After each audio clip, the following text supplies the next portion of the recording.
Guys school থেকে আসলাম এখন মাত্র। দেখেন আমি স্কুল থেকে এসে পিৎজা কিনেছি। এই দেখেন গরম গরম পিৎজা।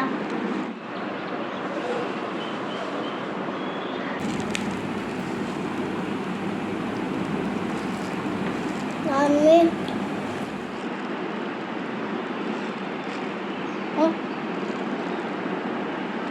yummy.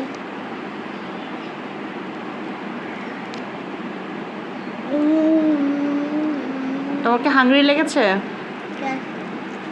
তো স্কুল থেকে এসে স্কুলের ড্রেস চেঞ্জ করতে হবে না? স্পাইসি স্পাইসি দই খাবে? দই ওই যখন আছে দইটা,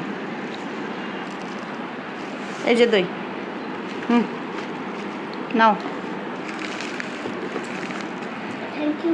মাম্মা একটু সস দাও তো।